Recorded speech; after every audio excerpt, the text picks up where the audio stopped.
from CBS Sports. Drive, center field, hit the wall, grand slam. This is magnificent. Got a fantasy question? Email fantasybaseball@cbsi.com. Get ready to win your league. Where fantasy becomes reality. Now here's Frank, Scott, Chris, and Adam.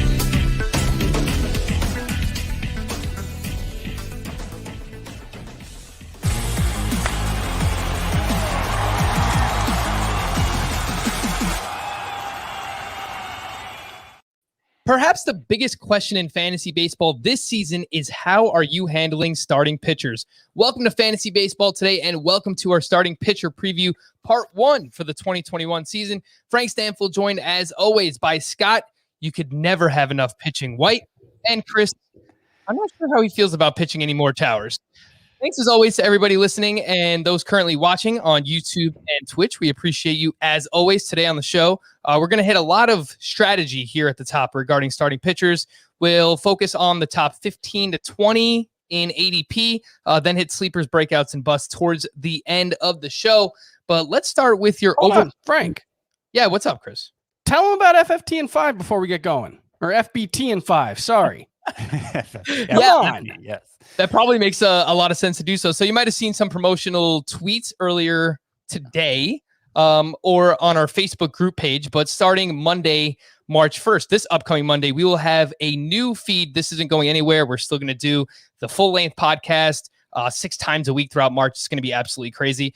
But we're going to have Fantasy Baseball Today in 5, which if you listen to Fantasy Football Today in 5 throughout the football season, it's going to be a lot of the same things. We're going to hit on sleepers, breakouts, busts throughout draft season, any of the latest news, spring training, things that you need to know in season. We'll talk a lot about the waiver wire, the news from the night, pitchers that you might want to pick up and stream for the next day. So it's going to be a 5-minute podcast where you get all your fantasy baseball information, and it'll be the first thing you hear every morning along with this podcast. So this isn't going anywhere, but shout out to you, Chris, because that's why you're a better host than me. Do you want to just take over and just like host the rest of this one? Because no, not at all.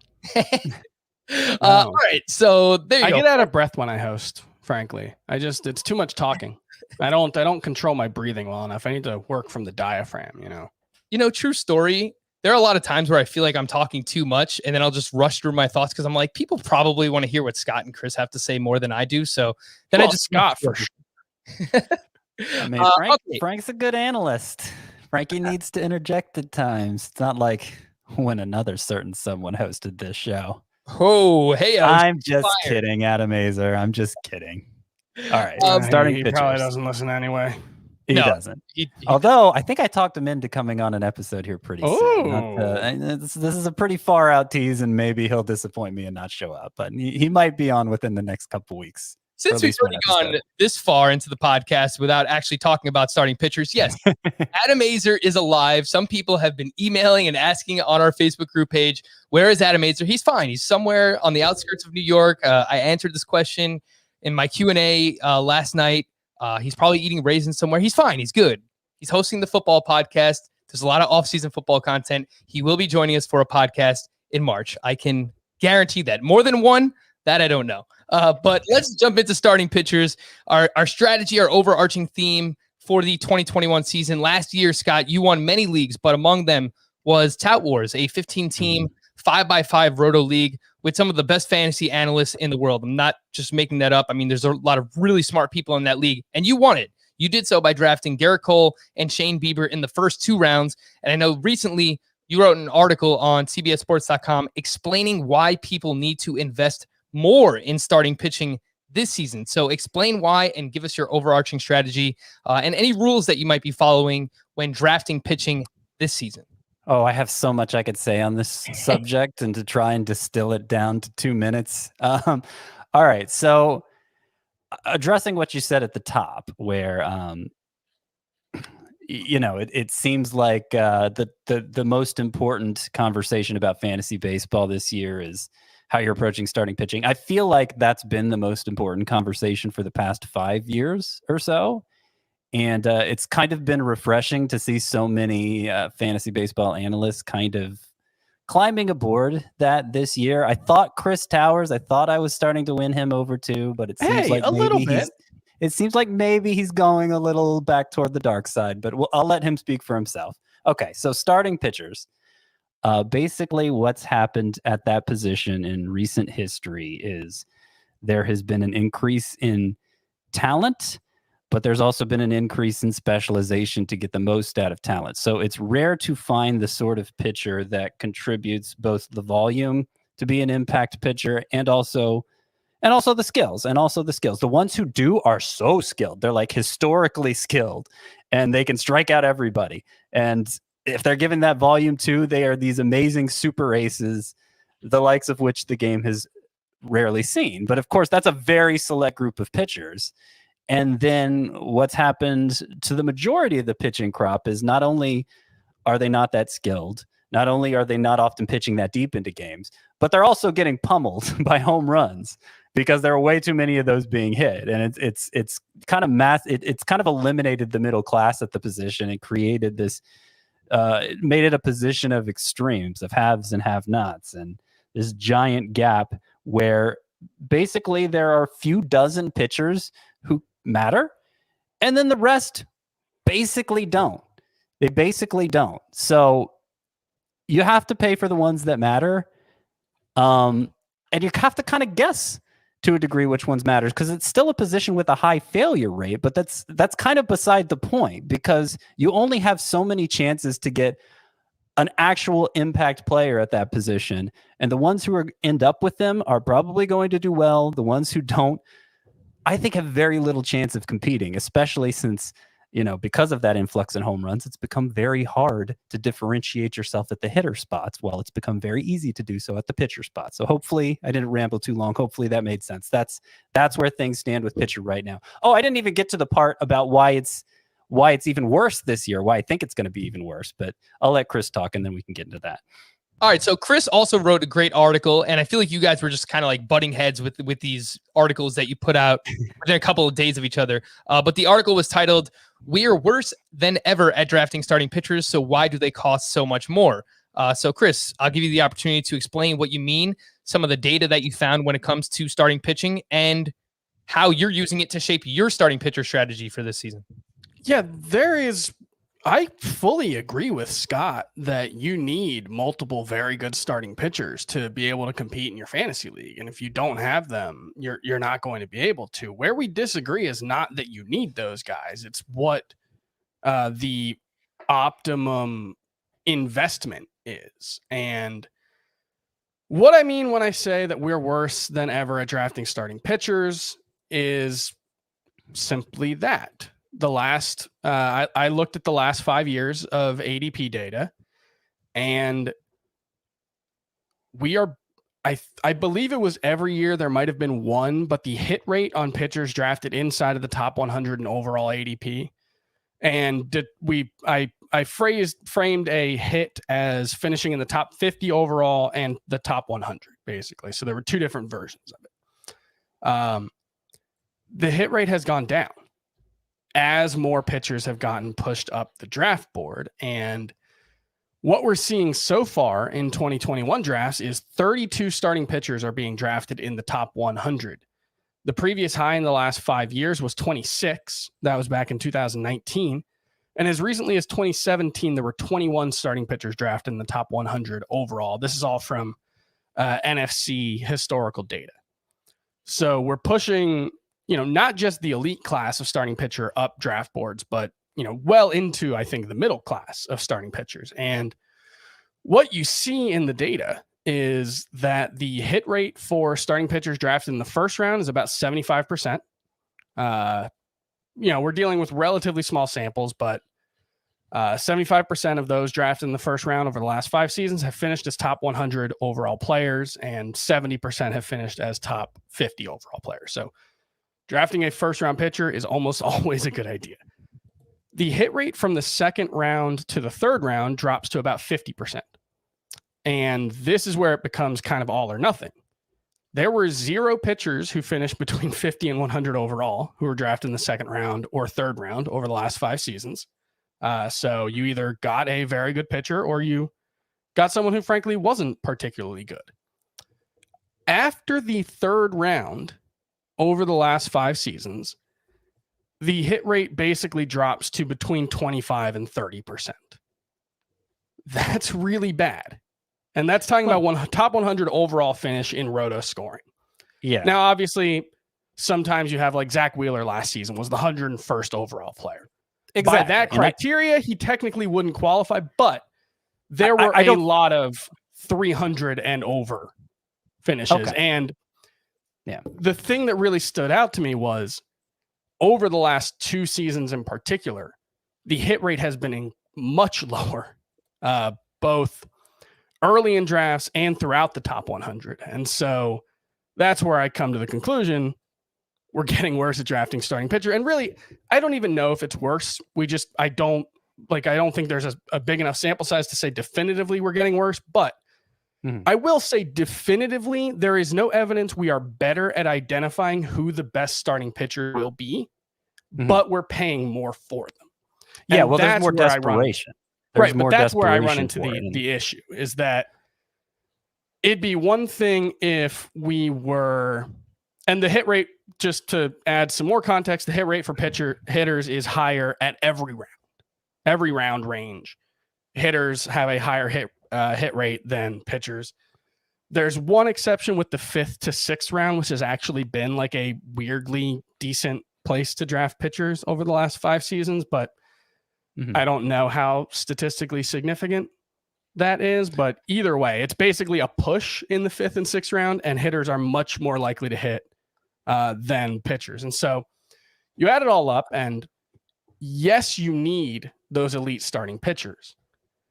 And I think you should try to get those elite starting pitchers. I just don't think it's kind of like in football. We've talked a lot on FFT over the last couple of years about this idea of the running back dead zone, which is basically historically it's like round 3 to round 8 is where running backs go to die. Because that's where you get the unproven guys who were projecting more than they've ever shown, or the older guys who were just like, well, he's going to get 250 carries and he'll probably finish as a top 15 running back, but we don't actually think he's good.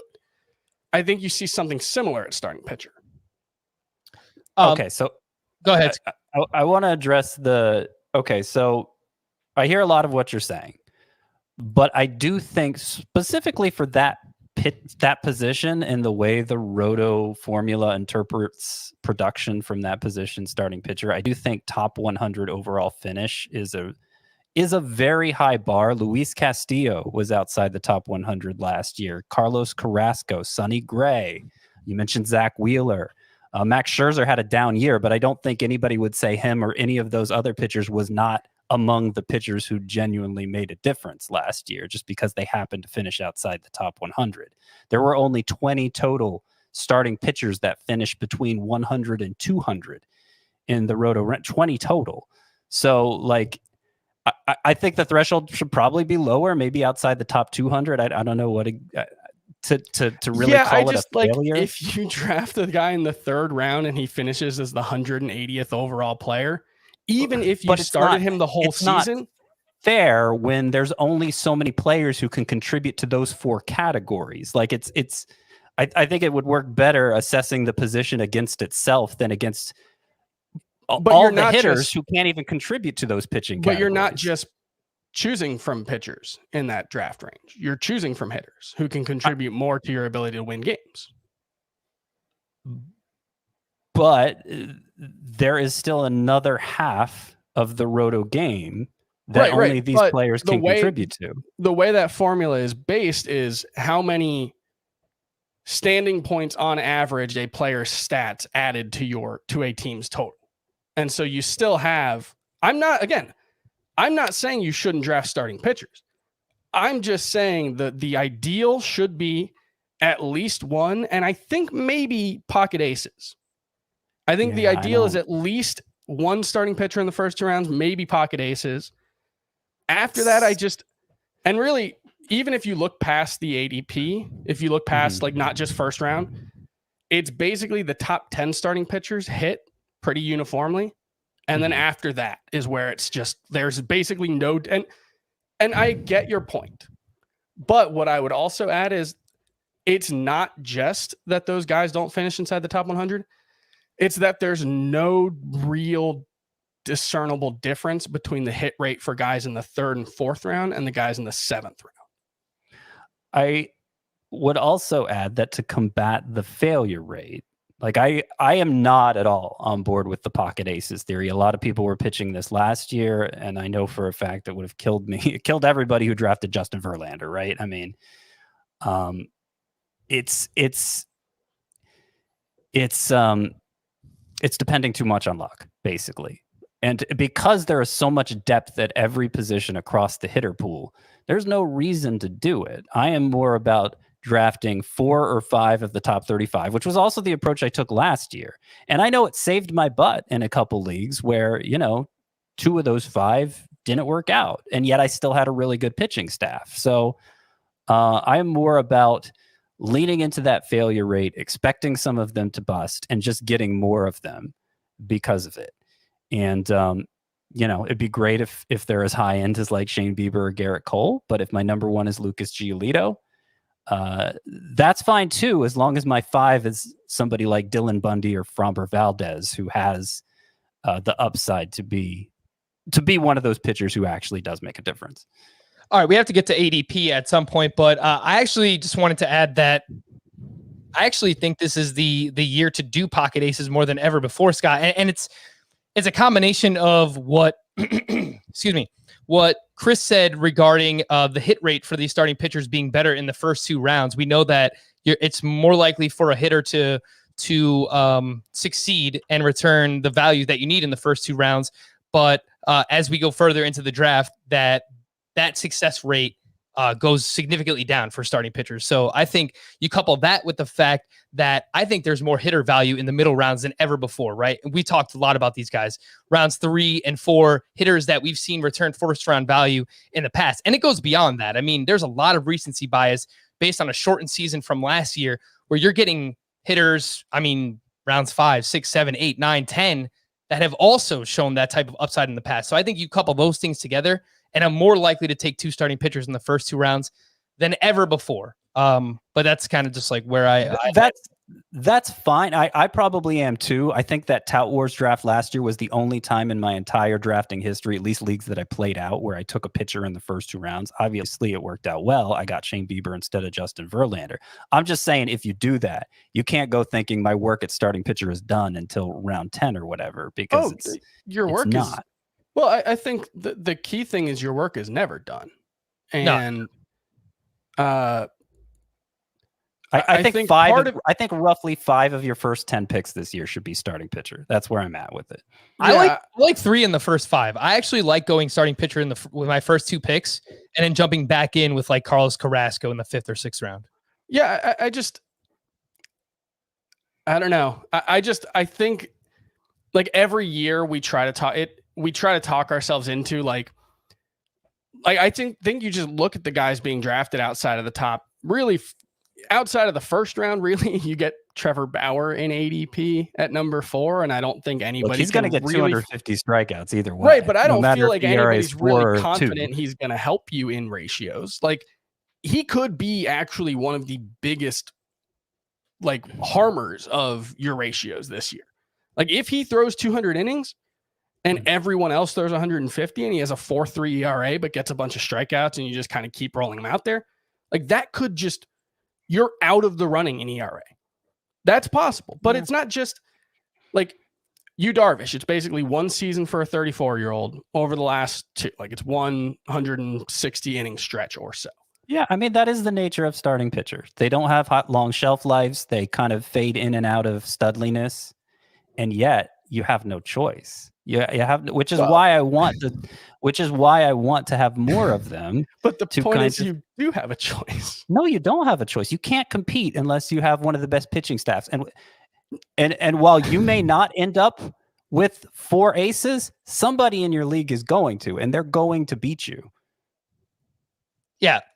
I agree. You do need pitchings one way or another, whether you pay up for it early in your drafts or you get lucky later on in your drafts. But I think that's where the analysis comes in, right? So you bring up a good point, Chris, where just because you take pitching early doesn't mean that pitching is going to hit someone like Trevor Bauer. So that's what we'll get into for the rest of this podcast. We'll talk about some of those early round pitchers, who we're targeting most and who we're avoiding. But before we get to ADP, just want to quickly tell you about Paramount Plus. You've probably seen the journey to Mount Paramount spots featuring Bill Cowher, James Corden, Patrick Stewart, and Beavis and Butthead. Yeah, it's quite the squad. But Paramount Plus is live sports, breaking news, and a mountain of entertainment. You can go straight from game day to movie night with Paramount Plus. Stream iconic movies like The Godfather, Indiana Jones, and Mission Impossible, and new episodes of critically acclaimed original series like Star Trek Picard, The Good Fight, and The Stand. And get this, it's where you can dive into live sports from us, CBS Sports, including the NFL, March Madness,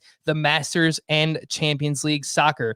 Plus stream hit shows from CBS, Nickelodeon, MTV, BET, the Smithsonian Channel, and Comedy Central. Live sports, breaking news, and a mountain of entertainment. Paramount Plus streaming March 4th. And just a heads up that we do have an extra mailbag podcast that we'll do later this week. It'll pop up in your feed Saturday morning. So if you have a fantasy baseball question and you enjoy the podcast, please drop a 5-star Apple Podcast rating and leave your question in the review. We'll also grab a few emails as well. Put mailbag in the subject line and email that to fantasybaseball@cbsi.com.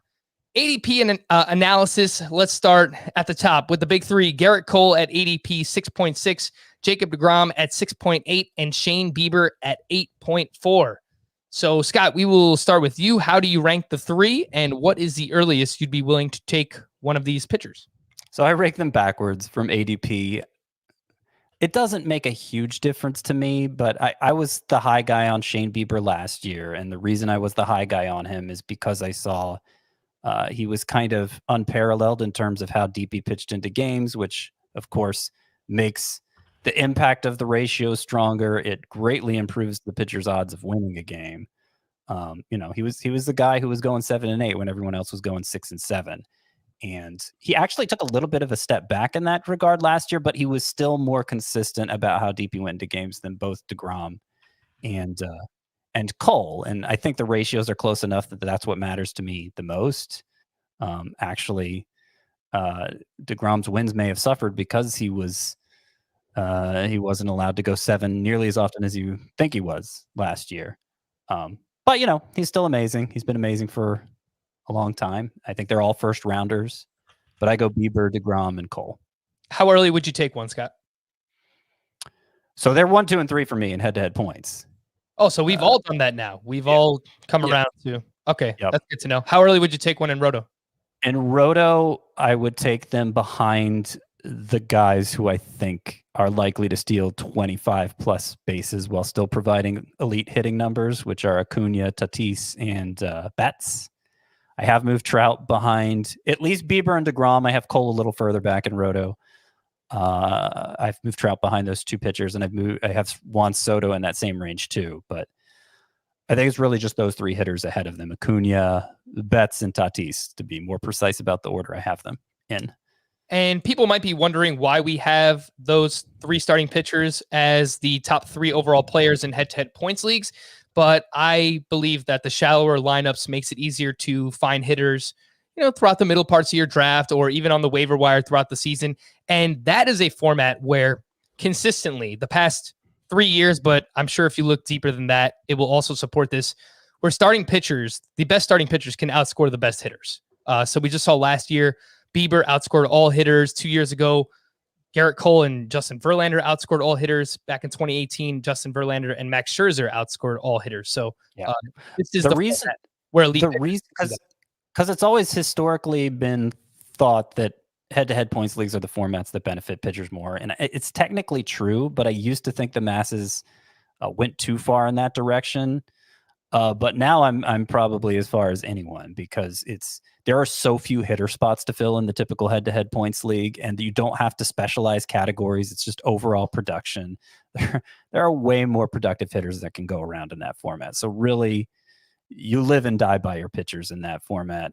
You do to a certain extent in every format, but especially head-to-head points. Well, and I think you just kind of this is the format where that innings gap, especially in the CBS Sports scoring, where 3 points per inning pitched, that's where you can really start. Like if you get a 220 inning season, which frankly, I don't think anybody's going to do this year. I would be surprised if there were more than 2 or 3 who even hit 200. I wouldn't be shocked if nobody did. Mhm. But you look at 2019, the last full season, Justin Verlander was the number 1 starting pitcher. He outscored the number 3 starting pitcher by 24%. He had 765 points to 615 for number 3. He outscored, I mean, I think there were only 13 or 14 pitchers who even reached 500. So you're talking about a 50% point gap between the number 1 starting pitcher. It's kind of like tight end in football where, you know, Travis Kelce and Darren Waller and George Kittle aren't just better than everyone else at the position. They're, you know, 30 to 40% more productive. I think that may be more this season in particular. There may be more of an edge between those handful, very small number of really good high inning guys and the guys who are must start, but end up, I mean, I Must could start see, just by virtue of somebody having to be. well, but even like I could see Walker Buehler being like, I think he's going to be a must start pitcher in a head to head points format, but he might not go 6 innings in 30% of his starts. Frankly, he probably won't hit 160 innings or 170 innings with the way the Dodgers have used him. And so we might hit the end of the season and he could be really, really good. And there could be a point where he made every start and you started him every time he was out there and you never regretted it. But he's 200 points behind the number 1 starting pitcher. And he might be a top 20 pitcher. Like it just might be that kind of season where the gap between those few guys who can really do it and everyone else is even wider. And I'm glad you brought that up because that was what I wanted to circle back to about what's different this year and why I think so many are coming closer to me and going aggressively for starting pitchers early is because that innings gap after a season where nobody threw 100 innings, we have no idea how teams are going to handle their pitchers, if they're going to let them throw anywhere close to the innings totals they're used to, if they're going to let them throw like 100 innings more than they did last year. I mean, that's a crazy jump from one season to the next normally, but basically every pitcher, if they're going to get to what's expected of them, will be making that jump. And you know, it won't be applied evenly across the board. So my presumption is the guys who have shown the ability to throw 180 plus innings in season past and hadn't really had any workload concerns prior to this year are probably not going to be handled that carefully. They're probably just going to be turned loose. And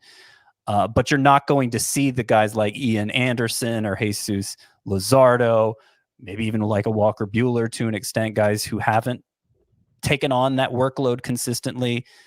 You're not going to see them make the kind of jump they normally would from one year to the next because, I mean, everybody's total was so low last year. So it could create an even bigger, even more separation between the really great pitchers and everybody else, which I think is part of the reason why everybody wants to get the pitchers they can depend on, or at least think they can depend on. Yeah, I think in a roto league, this may be the one season where 150 really great innings is more valuable than ever before, just because there's going to be so few guys who get to 180. But I think in a points league, the gap, those guys who give you those innings totals, and that's why, like, I think Lance Lynn is really undervalued, and he's a top 15 starting pitcher for me in points leagues. And I'm kind of looking at him like, why would I take Brandon Woodruff over Lance Lynn?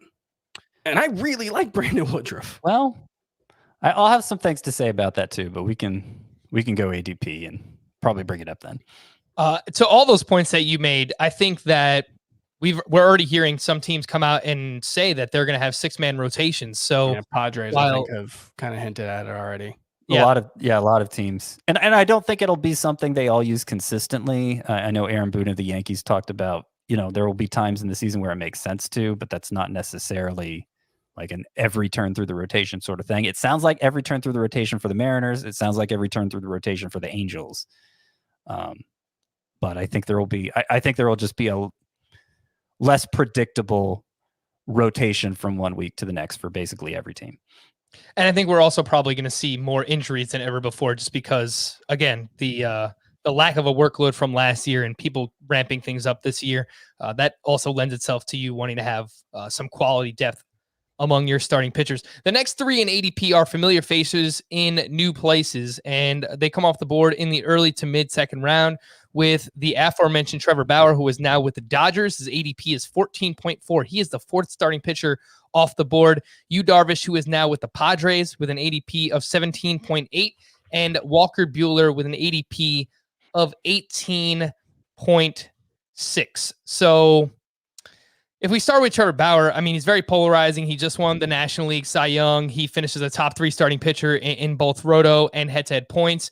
But Scott, he does come with a lot of volatility. If you just look at the ERA the last 4 seasons, 1.73, 4.48, 2.21, 4.19. So as good as he's going to be, and I think he's going to give the Dodgers and fantasy owners a lot of volume this year, there is still, I think, in terms of projecting him, there's a wide range. I believe that.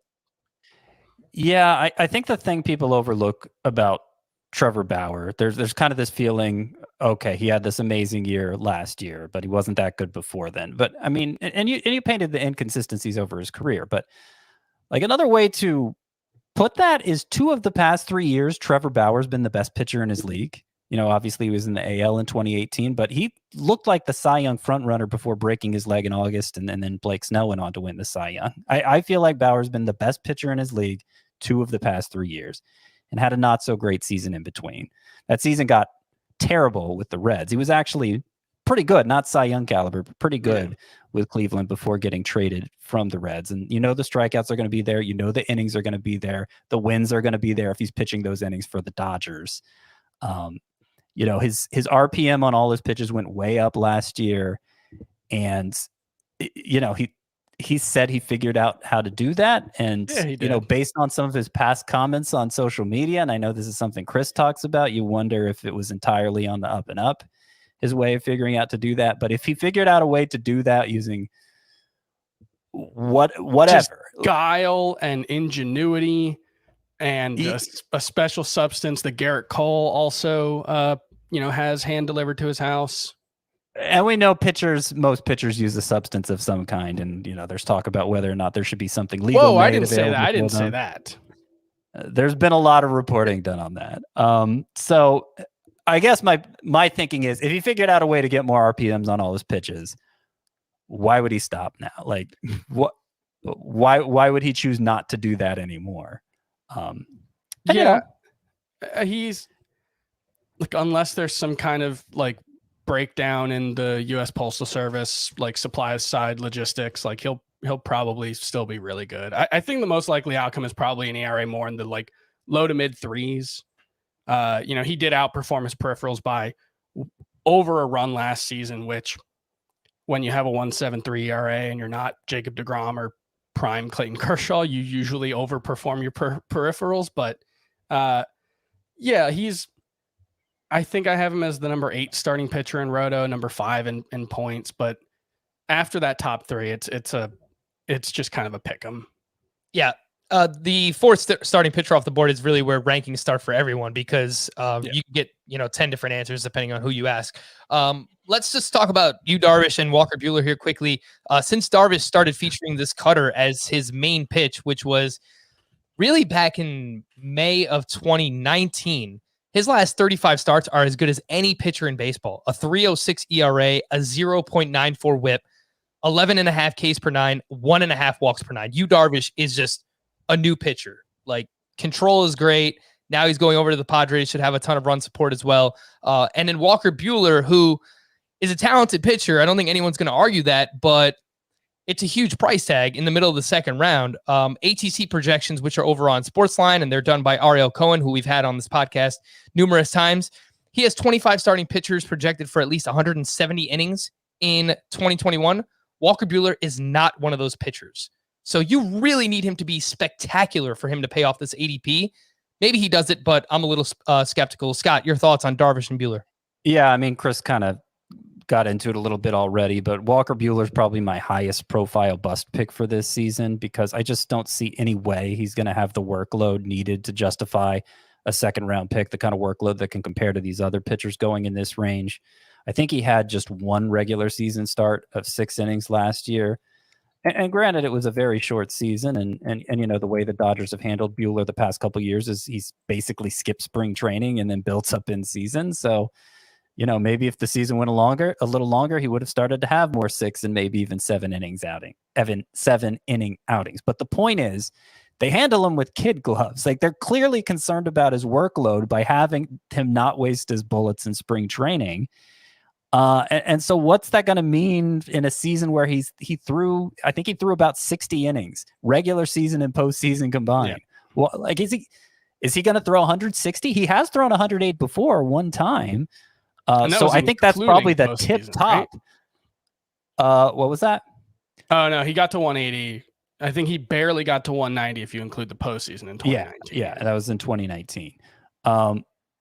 So that's probably the tip top of what you can expect. But just given how carefully they've handled him in the past, an innings increase of 120 without even factoring in the playoffs where they're going, it feels like a 90th percentile outcome. Yeah, that feels like he's got a 220 BABIP and like just retires the order, retires every batter like efficiently. Yeah. I'm hoping for like 150 from Buehler and maybe a couple months, the first 2 months of the season, basically no shot at a quality start. So because he doesn't get the innings, that's like Chris said, like he's going to be good with what he gives you. He's going to be must start, but this is way too high a price tag for somebody who seems like the quintessential pitcher who would suffer from the weirdness of this season coming off last season. Yeah, just to I spent the last couple of days putting together our draft prep guide, which I think is going to be really cool. It's going to be out on cbssports.com within the next couple of weeks.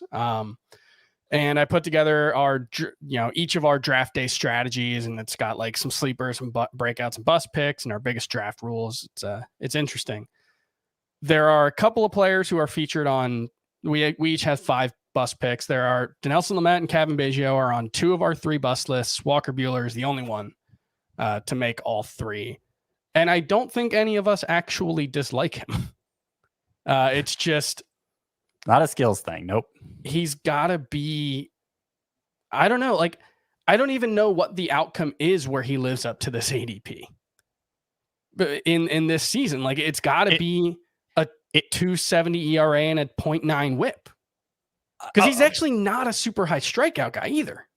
Yeah, I think the only scenario where Buehler lives up to this ADP is if just every pitcher throws way fewer innings. Like Darvish is limited to 150 innings, and Max Scherzer, and it's possible, I guess, because we really don't know what to expect coming off a season as short as 2020, and given how careful teams are with arms in general. But it's obviously seems very unlikely that there would be that kind of widespread handling of the top end pitchers. We see 3 more pitchers going in the late second, early third round, including Lucas Giolito at 21.6, Aaron Nola at 23.6, and Max Scherzer at 25.2. Chris, we'll start with you this time. Giolito, Nola, Scherzer. Which one do you like most from this group? I have Max Scherzer as my number 4 starting pitcher. Definitely in road and in points, in both formats. And like I said, part of that is just once you get past the top 3, it's kind of a pick 'em, and I'll go with the guy who's been, generationally good rather than just pretty good. He wasn't great in 2020, but he also, for the most part of he only had like a hamstring issue last season. I don't think there were really any of the back or neck issues that, really became pretty scary in 2019. Obviously went on the IL in the second half, but probably most concerningly for a guy with Max Scherzer's, kind of approach to the game and mindset, cost him a World Series start in 2019. But I don't think he had any of those issues last season. There was nothing in the velocity that looked concerning. His walk rate was up a little bit, but it's 12 starts. Ton like of that swinging happens. strikes. Yeah, Yeah. like I just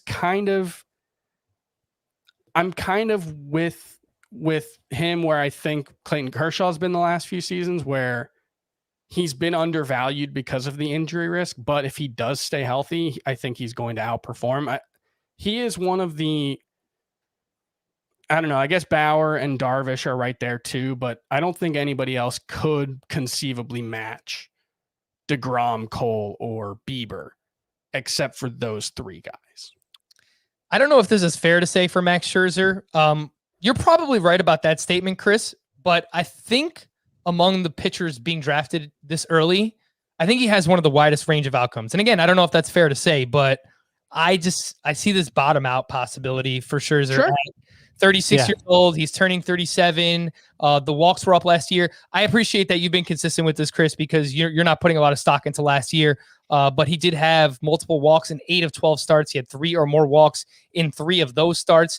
And his hard contact has been on the rise for 2 straight seasons. His BABIP and his batting average against has actually been on the rise for 3 straight seasons. So I'm just looking at all these things coming together, and I just see this bottom out potential. So I'm the low guy on Scherzer. I have him down at SP14, which I'm just not going to have any shares of him.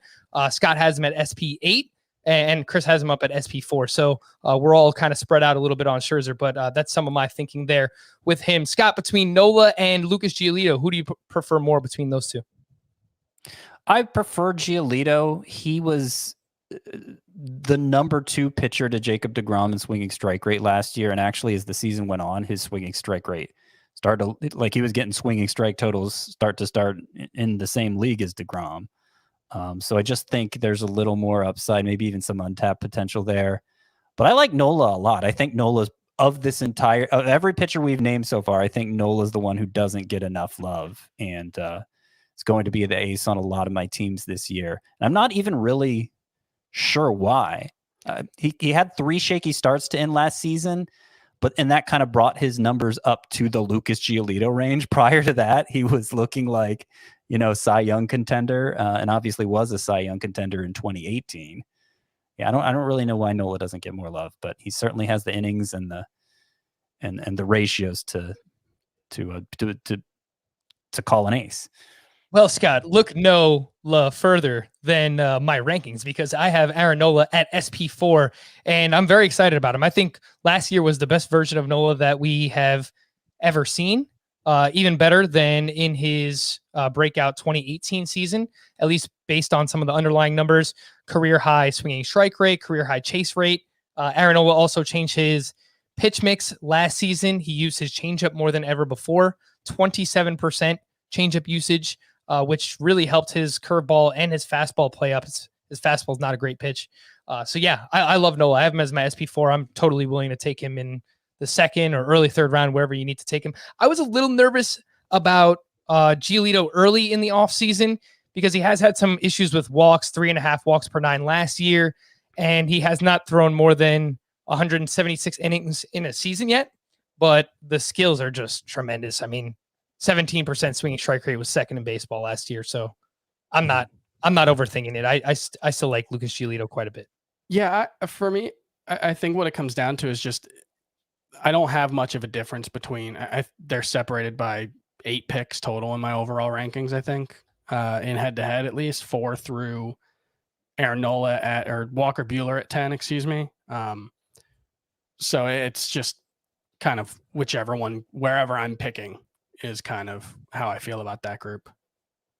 We see 3 more starting pitchers going in the third round, starting with Jack Flaherty at pick 28, Clayton Kershaw at pick 29, and Luis Castillo at pick 30. Let's start with Jack Flaherty. And Scott, I don't think you could put much stock into 2020 for Flaherty because it was just a really weird season for everyone, but specifically the Cardinals. They missed so much time due to COVID.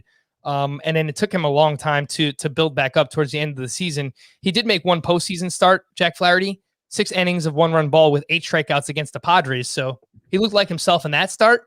But with that being said, I wouldn't expect anything close to his 2019 season either, where he had the sub-3 ERA. I'm looking at his 2018 as like a fair projection for him. 3.34 ERA, 1.11 whip, almost 11 Ks per nine, maybe over like 175 innings. I think it's a very fair projection for Jack Flaherty. Yeah, I mean, I worry about his work. My main concern for Flaherty is him being young, him being still cost controlled for several years. How careful will the Cardinals be with him? He threw even fewer innings than Walker Buehler did. Now, he had a couple outings where he went 6 and one where he even went 7. And I just think as a general rule, they're not going to be as careful with him as the Dodgers are going to be with Buehler. There hasn't been that same history that you see with Buehler, but I just think given how young and how long the Cardinals want to make sure he's around, they're going to be pretty careful with him. So that's my biggest concern with him and why I probably have him ranked lower than the consensus. In terms of skills, though, I think he's fine. His season got interrupted by a long stretch where the Cardinals, I think you mentioned it, Frank, like it just he was throwing into a mattress stacked up against a wall in his hotel room to try to stay fresh. Yeah. I think if you have to explain what happened to Jack, like if someone asks you what went wrong for Jack Flaherty in 2020, it's that he had pillows set up as a mound and was throwing against a mattress.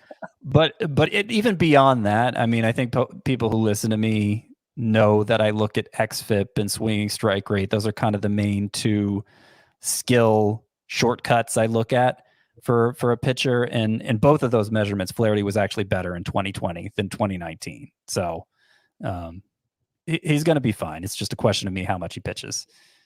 Clayton Kershaw bounced back in a big way last year. He did do driveline baseball last offseason, and we saw an uptick in fastball velocity, 91.6 miles per hour for Kershaw on the fastball versus 90.4 miles per hour back in 2019. So he was up about 1.2 miles per hour. He finished as a top 8 starting pitcher in both roto and in head-to-head points leagues. The problem is he has not thrown more than 178 innings in any season since 2015. He has had chronic back issues. So Chris, where are you on Clayton Kershaw? Would you actually be willing to take him here in the 3rd round?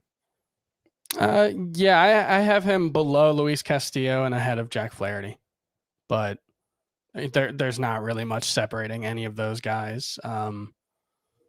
I think Castillo is kind of just the safest of the 3, and that's why he gets the edge. But I don't know. I've kind of been banging it's way too early to give up on Clayton Kershaw drum. So I've been really happy to see that.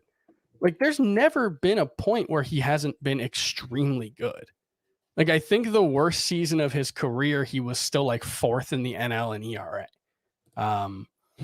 I think he's going to continue to age really gracefully. It's a lot harder to see him having a spike year anymore. So, he's kind of a safe guy, I guess. Fun fact regarding Luis Castillo, he has never finished higher than SP 14 in roto or in head-to-head leagues.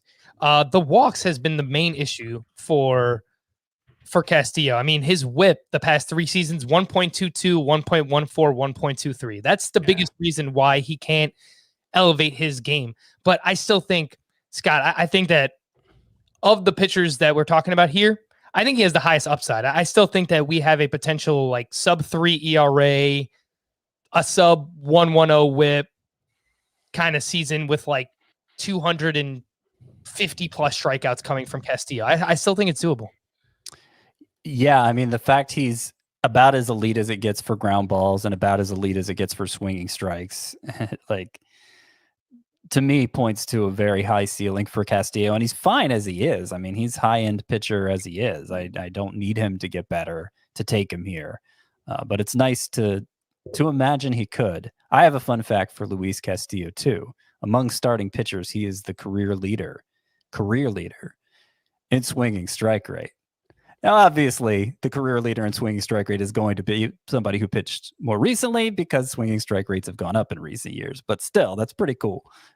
He's such a weird pitcher because to a certain extent, it's unfair to say he's just a one-pitch pitcher. He throws 98 miles per hour with his fastball, but he basically has one unbelievably good pitch, and everything else is just kind of, you got to worry about that changeup. But it works so well for him.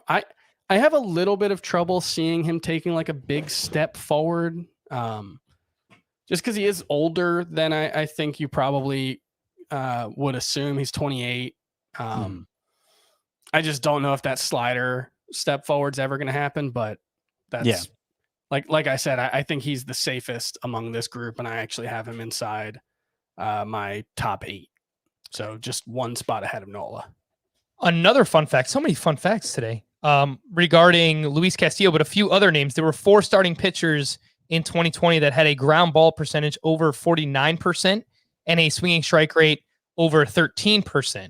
That includes Aaron Nola, Luis Castillo, Kenta Maeda, and Brandon Woodruff, which brings us to our next group of ADP. 3 more going in the 4th round. Brandon Woodruff at pick 41, Zach Gallen at pick 45, and Blake Snell, who is now with the San Diego Padres, going at pick 46. Scott, who is your favorite from this group? Woodruff, Gallen, and Snell.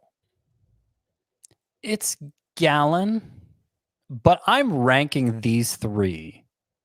The main thing I'm ranking these 3 specifically on is how confident I am in them going 6 to 7 innings with consistency. So I have Snell several spots behind the other 2 because in 17 starts last year, not a one of them was 6 innings between the regular season and playoffs. And hopefully the Padres handle him differently, but I'm not going to bet on that in the draft. With that, Scott, I will just say with Blake Snell, he has not gone 6 innings in a start since July 21st of 2019. Yeah, it's a problem. It's a problem for his overall worth in fantasy for sure, because it keeps his strikeout total down. It obviously limits his win potential. It's not good. It's a bad thing. But Gallen and Woodruff have both been really good about pitching deep into games. Woodruff is actually a really efficient pitcher. And so I do wonder, just because he doesn't have a big innings total for an entire season. He's had some injuries he had some injuries early in his career and hasn't put together that big innings total for a single season. Woodruff probably isn't somebody you should be betting on to pitch 180 innings, but what matters more to me is what they're doing in each individual start. If they're going that minimum required to get a win, to have a double-digit strikeout effort, to bank a really awesome start. And then if they get shut down for a couple weeks here and there, you could live with that easier than you can somebody going 5 1/3 time after time after time. And Woodruff, I'm not worried about that with him. He's not going to be have that like we saw with Blake Snell last year, that kind of workload. Gallen, I think, is fine. Gallen, 2 years ago between the majors and the minors, I think he almost got to 180 innings, and the Diamondbacks are very comfortable letting him throw 6 to 7 with consistency. So even though he's young, I'm not that worried about his workload heading into this year. I feel like Gallen's not a super efficient pitcher. I don't know if what the numbers are on that, but he went 6+ in 9 of 12 starts last season. Yeah. So, it would be better if the pitch counts were low. I actually don't know either, but just, I think that's mostly a matter. Yeah. That's mostly a matter of the manager getting in his head, okay, I can trust this guy for 6 or 7. I can trust him a 3rd time through the lineup. And then once he's developed that trust with the pitcher, I think that matters more than what, precisely how many pitches he's throwing per start. Yeah, Woodruff's thrown 188 innings and 32 starts over the last 2 seasons. If you take out the final 3 starts of 2019, where he got hurt at the end of July and came back for 2 inning starts. He's a little under 6 innings per start, but the thing I really like about Woodruff, my concern going into last season was he was really just like a fastball pitcher. His breaking pitches were fine, but he threw his fastball like 65 to 70% of the time, I think. He still did that last season, but he added 200 RPMs to his fastball. I don't know if, he's got a, special delivery or whatever's going on. Were we way too casual with that? To be clear, I've had people get mad at me about that, and I don't care. Everyone's because it's not an ethical or moral thing to me. It's like it should just be allowed, and I don't care. It's just funny to make jokes about it. But Yeah, Brandon Woodruff, adding spin rate to your fastball in particular makes your fastball a more effective swing and miss pitch. Brandon Woodruff has not Kyle Hendricks' ability to suppress quality of contact, but very, very good quality of contact suppression. And last season, he added 200 RPMs to his fastball on average. It's a 96, 97 mile an hour fastball, so that makes it even more effective. And it made his fastball, his four-seamer especially, operate like most pitchers' slider in terms of whiff rate, which is really, really good. And so if he can keep getting whiffs like that with his fastball, I don't think there's really any flaws in his game. I think eventually he'll have to learn to, refine his secondary pitches a little bit more. You're not going to be able to pump set 97, 98 past people forever, but I don't know. Jacob deGrom's doing it, so maybe you can. Jacob deGrom, by the way, apparently is already throwing 99 miles per hour in spring, like he's in midseason form. Let's go. Take it easy, Jacob deGrom. We need you. We need you in actual midseason, not right now in spring. That doesn't matter all that much. Brandon Woodruff, I agree. I mean, I think he's just rock solid. I have him ranked inside my top 12 starting pitchers.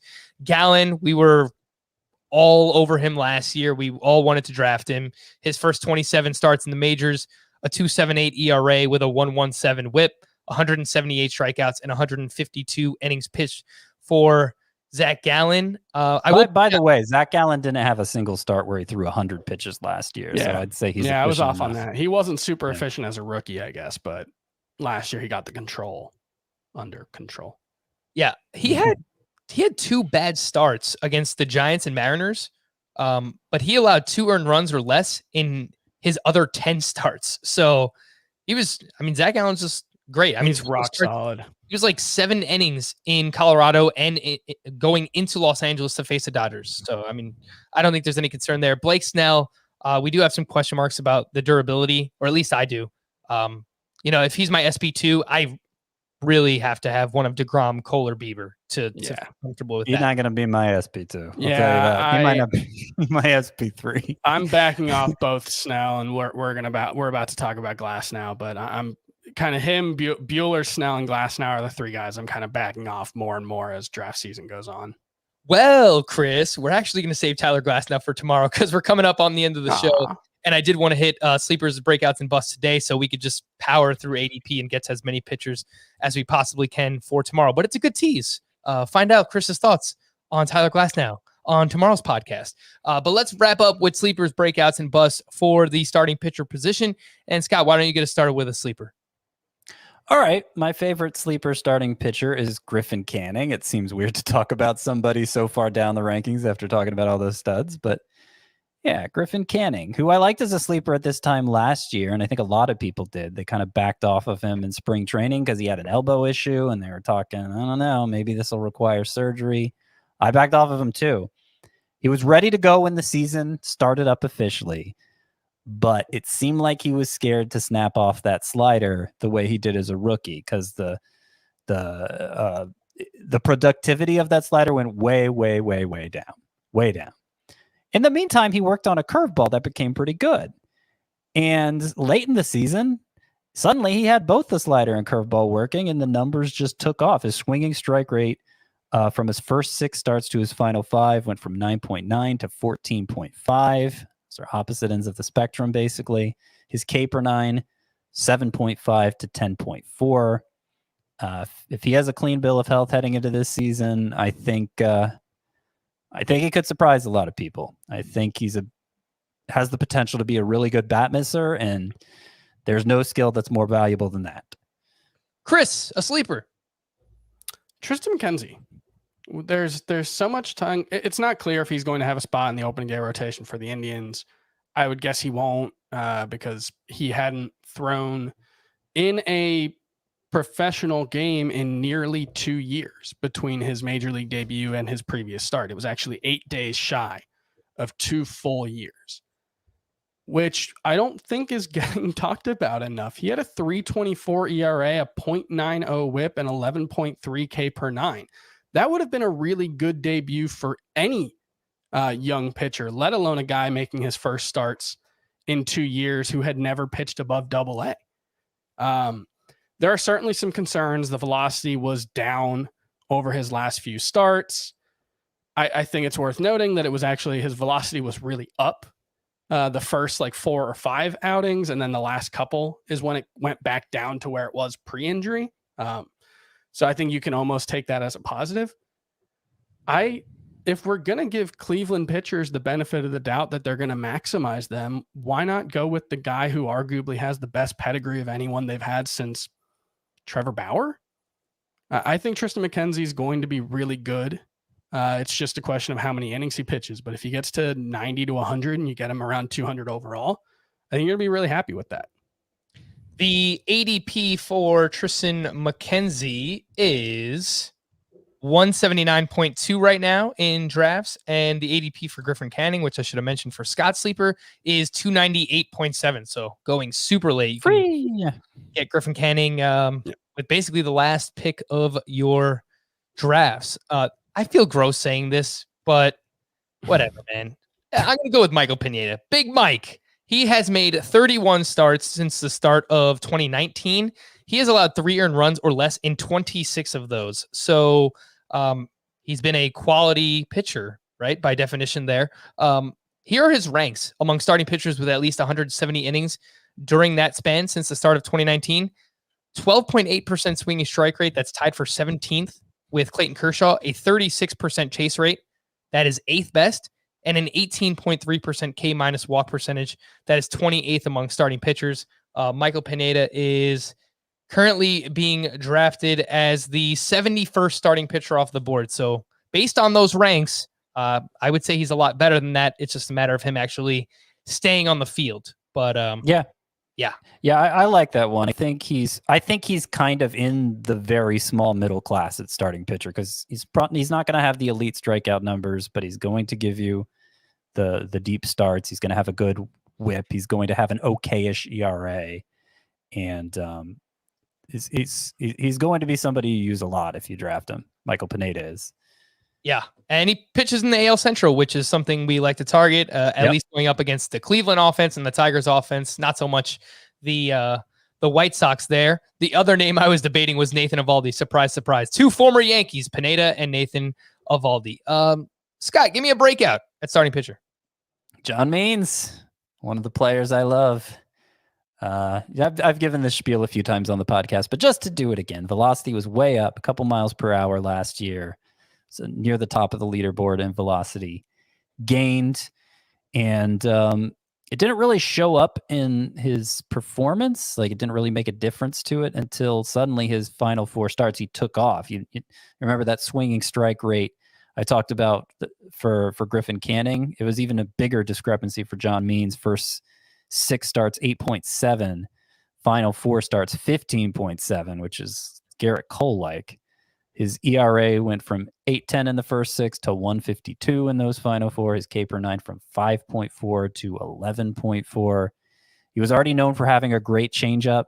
He was already known for being an elite strike thrower.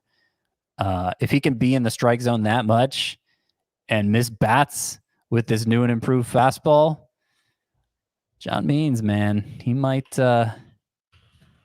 be the most exciting Orioles breakout pitcher who throws left-handed since Eric Bedard. Oof, that's a name for you. John Means. It's a lot of competition there. ADP for John Means is 247.8 according to Fantasy Pros right now. I make the Bedard comparison since, not everybody listening has played fantasy baseball for 15 years, but like just look at Eric Bedard's breakdown where he suddenly became this guy who struck out more than 200 batters out of nowhere for the Orioles. And he's the reason they ended up with Adam Jones because the Mariners wanted him, included Adam Jones in the deal. And, Bedard went downhill from there. Hopefully that doesn't happen to John Means, but you got to become Eric Bedard before you can. Then you got to rise to Eric Bedard before you can fall like Eric Bedard. Admittedly, my first year playing fantasy baseball was 2009, Scott. How weird does that sound? I don't remember Eric Bedard being great. That's my whole Eric point. Bedard seems like just yesterday to me. Yeah, Eric Bedard and Ben Sheets, were those around the same time? For some reason, those two guys are linked in my head. I think they both had amazing curveballs. I remember Ben Sheets. I used to get him and Jake Peavy mixed up. because I would just get Brewers and Padres mixed up all the time because I thought their uniforms looked similar. But whatever. That's for Chris, a breakout. Yeah, I've mentioned him several times. He's probably my favorite. Ian Anderson is probably my favorite. He's probably the one young pitcher I would really pay up for this season. And it's not just because, in 50 some odd innings, including the postseason, he was dominant, although he was, and it's worth pointing that out. It's how he pitched. He came to the majors with this changeup that had a 249 x WOBA against a 39.8% whiff rate. To give you a little bit of context, that changeup that I talked about for Luis Castillo, that is by far his best pitch and one of the best pitches in baseball, 227 x WOBA, 40.1% whiff rate. So very, very similar stuff from Ian Anderson. And that wasn't really even in the scouting report before 2020. That was kind of a show me pitch for him. It was always the fastball and the curveball that made him one of the best pitching prospects in baseball. So the fact that he came up and the fastball and curveball were exactly as good as they were supposed to be, but then he had this awesome changeup as well, that just makes me get really excited about Ian Anderson. Yeah, I'm willing to take him as a top 24 starting pitcher. Ian Anderson, the ADP right now is 103.6. And it was interesting for you to bring up Luis Castillo because I guess that can be like an ultimate upside play for Ian Anderson. Maybe eventually he becomes better than Luis Castillo, but kind of similar pitchers in that they both struggle with walks a little bit, but very high swinging strike rates, a lot of strikeouts as well. So I think that's an interesting comp for Ian Anderson to maybe hopefully try and live up to one day. Breakout. I mean, come on. How long have we been talking? An hour and 6 minutes. We haven't even mentioned Joe Musgrove yet. No, I'm not going to talk about Joe Musgrove. We'll talk about him on tomorrow's ADP. I also like Pablo Lopez, but I wanted to highlight Tyler Mahle here. I spoke about him a few times already. Finally put it together last year. Finished with a 3.59 ERA, 1.15 WHIP. 60 strikeouts across 47 and 2/3 innings pitched, 11.3 K per nine, by far a career best for Tyler Mahle, and it was supported by a 13.8% swinging strike rate. He changed his pitch mix last year. He brought back a slider that he used back in 2018, and he has that to go along with two other quality pitches, I would say. He has a split change and a mid-90s fastball. So the Reds just find a way to get the most out of their pitchers the past couple of years. I think it's Derek Johnson they brought over as their pitching coach in 2019, and he used to be the pitching coach for the Brewers. So whatever he's helping them do, it's working. So we've seen other Reds pitchers take the next step. I think Tyler Mahle is right there as well. Scott, wrap us up here with a bust at starting pitcher.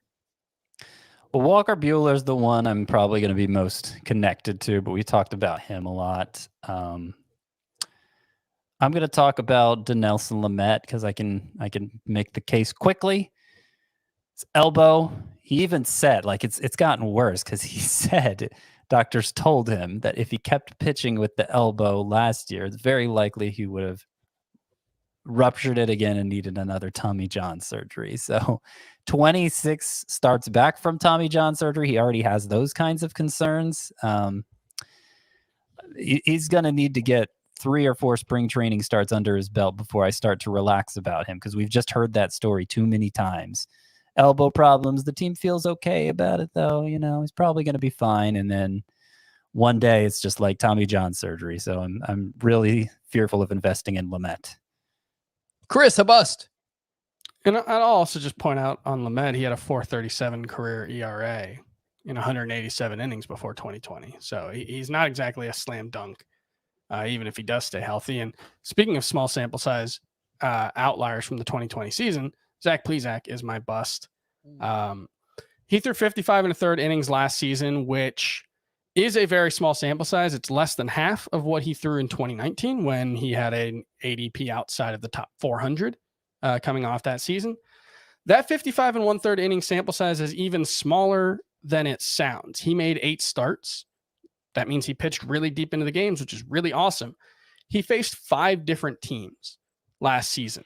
One of those teams finished outside of the top finished higher than 21st in runs scored in the 2020 season. The second best offense he faced was Detroit's. So he can be really good, but he's a top 24 starting pitcher in ADP right now. And he wasn't as effective the second start against Kansas City, both swinging strikes and strikeout rate. He was less effective the second and third starts against Chicago with his swinging strike rate and strikeout rate.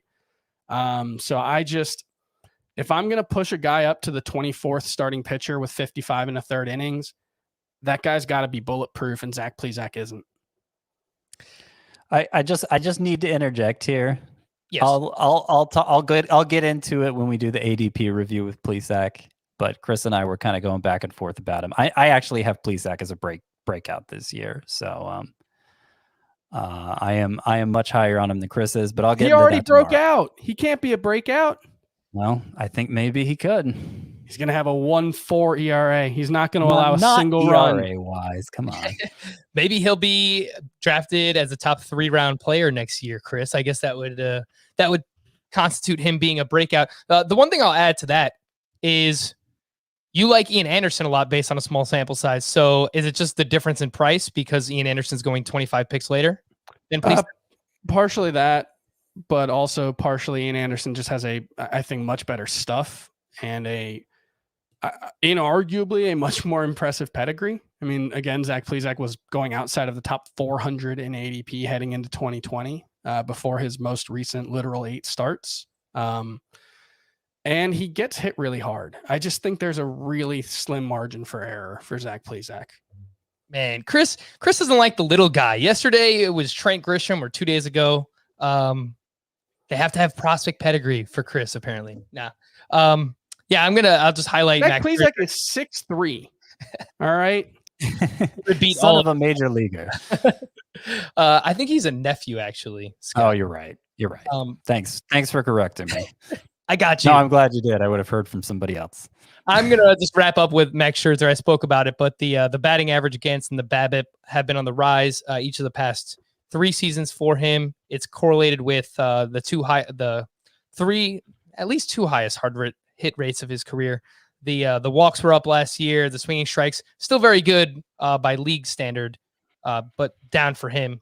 And a 4.21 expected ERA according to StatCast. So that kind of jives with him allowing harder contact. So all those things considered, I'm a little bit worried about Max Scherzer, but we're going to wrap there. For Scott and Chris, I am Frank. Thank you all for listening and watching Fantasy Baseball today. We'll be back again tomorrow with our SP Pitcher Preview Part 2. Bye-bye.